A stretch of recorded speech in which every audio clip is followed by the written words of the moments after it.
Around the start of last summer, I stopped reading Shonen Jump weekly. For some reason, I just wasn't that interested in keeping up with the grind. I think it's because after Red Hood and Ayashimon both got the axe, I was kinda sick of the weekly format and was trying to read manga that would have proper endings. However, recently with the new batch of series, I've wanted to start reading them weekly for some reason, so now that all four of these series are officially out, I want to talk about them and let you guys know which ones I think are going to go the distance and not fall victim to the looming axe. Let's start off with my least favorite of the new four, Do Retry. Do Retry is about Aozora, I don't really know how to say it, an orphan whose father was a professional boxer.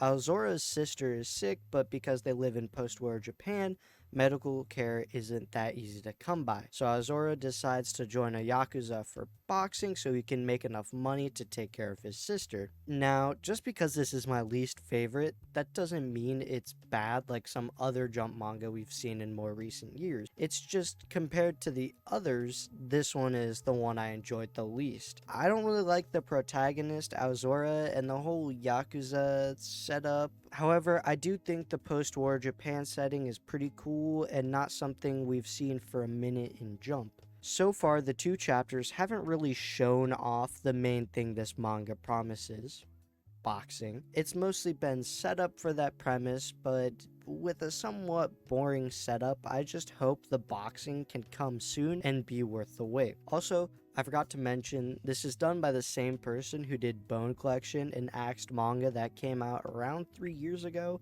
and got axed after 15 chapters. Just comparing the art of chapter 1 of Bone Collection to this, you can tell there's been a shift in the author's style, because if you compare the big double spreads of both these chapters, you can see that the author hasn't necessarily changed their style, but instead improved on it and made it look more refined and to fit in with the post-war boxing setting. My honest thoughts though is that if it isn't getting better by around chapter 5, then just check out Rainbow instead, and if you still have an itch to read a post-war boxing manga, then check this one out. Of course, I am making that claim while this series only has 2 chapters out, so take it with a pinch of salt. Overall though, I could see this one surviving in the magazine but never really becoming a huge series, but I could also sadly see it getting the axe just due to the 2 chapter setup and maybe going down the same path Red Hood did, where there's some really cool stuff promised but too long of a setup for it to keep a majority of people reading it. My third favorite manga out of this new batch would probably be Kill Blue, which is by the same dude who did Kuroko's Basketball. Kill Blue is about an assassin named Ogami who, on a mission one day, is randomly stung by a wasp and is then turned into a child. Basically Detective Conan, but instead of a detective, he's an assassin. This manga is pretty okay. My only complaint is that Sakamoto Days does the Hitman thing way better, which ends up making Kill Blue pretty boring if you're reading the newest chapter of it after reading Sakamoto. I think the school setting is also kind of weird just because it's a 40-something dude who's now a little boy around younger girls, which is always kind of weird. However, Ogami isn't a perv, thankfully. The school setting is mostly used for comedic purpose or to have Ogami meet the daughter of the rich successful businessman who created the wasp that stung him. The comedy that comes from the school is already pretty boring by chapter 4, the joke either being, "Wow, Ogami's never gone to school before and look at him love learning about stuff, isn't he wacky?" Or, Ogami's a 40-year-old guy who has to talk to young people, which to me just isn't that funny. Now, I would forgive the bad humor if the action or mystery of this series was redeeming, but sadly neither of those things are. The action is pretty basic, and every other action series in the magazine right now does it better than Kill Blue. Then we have the mystery of the wasp and why the dad created it, but honestly, he's probably not the one who created it, and there's gonna be some kind of twist, so that makes it really hard to care if Ogami does or doesn't solve the mystery. The only really good thing I can say about this manga is that the art's cool, and that's about it for things I can praise this series. It's just pretty okay so far with the first 4 chapters. Overall, I'd say there are way better Hitman series to read that do everything better than Kill Blue, like Sakamoto Days, The Fable, or Black Lagoon, just to name a few. But if you've read those, then stick with this one and try to enjoy the ride and see where it goes. Nue Exorcist is the newest of the bunch with only one chapter, but also my second favorite with only that first chapter. This one is just pretty inoffensive, honestly. There's nothing for me to really complain about with the first chapter. I simply enjoyed it. Nue's Exorcist is about Yajima, a boy who has been able to see spirits since he was young. One day his father was murdered by spirits, and since then he hasn't interacted with any. However, one day while at a new school, he decides to go eat lunch on the roof, but instead ends up in a random room with a spirit called Nue. The first thing about this manga that stood out to me was the art and the students. I like the fact that the people look like real high schoolers and they all look somewhat believable with no crazy muscles or insane hairstyles. I also like Yajima and what we've seen of him so far. He's a pretty selfless dude who's willing to sacrifice himself and shoulder the responsibility of trying to save everyone from the evil spirits. I also really like the art in general, not just the character designs. Like, the one page where the evil spirit comes in and takes the dude's arm off was honestly jaw-dropping.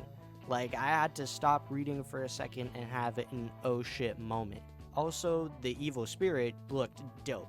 And honestly, if we get an evil group, and you can quote me on this, I think they almost have a chance to look as cool as the Arankar. Speaking about Bleach though, very similarly to Ichigo, Yujima has a big sword just like Ichigo, and if there's one thing I love, it's dudes with big swords. Pause. I like Yujima's spirit powers, or whatever they're gonna be called. I think he looks dope.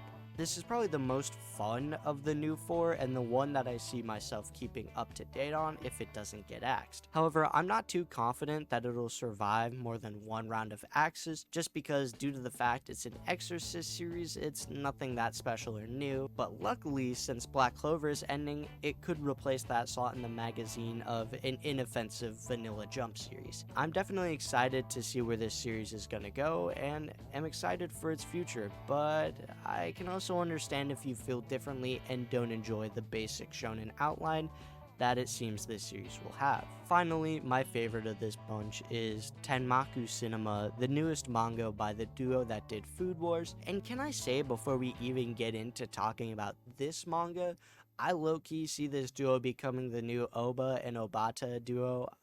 Either way though, let's talk about the manga. Tenmaku Cinema is about Shinichi, a movie lover who one day begins to be haunted by genius screenwriter Tenmaku, who forces Shinichi to make the best movie ever or else he will continue to haunt him. I honestly can't tell you what I like about this series specifically.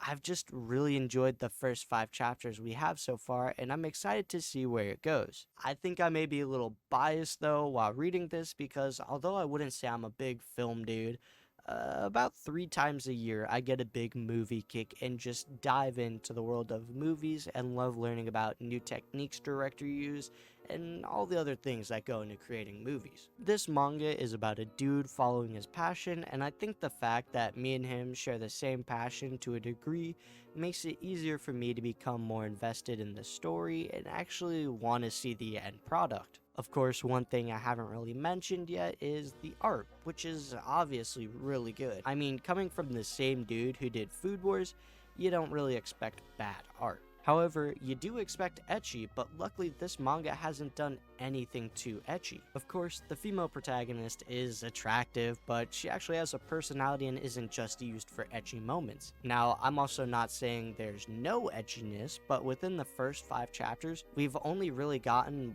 one boobs panel, and even then, it's not in the unnecessary Food Wars way. And it seems like this time the duo is trying to make a manga that isn't just a guilty pleasure. I also can't think of any other manga that have a similar premise besides Act Age, and we all know how that ended, so I hope this one doesn't make the same mistakes. Overall though, I'm excited for the future of this manga, and I'm already pretty invested in this story, and I honestly don't see how it can get axed unless it just has absolutely abysmal sale numbers.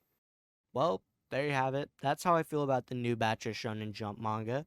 Let me know what your guys' ranking would be, and while you're down there, how about you press the like button as well? It does stuff for the algorithm that I don't really understand, but I know it helps. Also, if you enjoyed the video, then please subscribe. It's greatly appreciated and lets me know that what I do is appreciated. And, I really only make videos about manga, so there's that for you. But yeah, I think that's about it. Thank you guys so much for watching. I'll see you guys in the next one. Peace.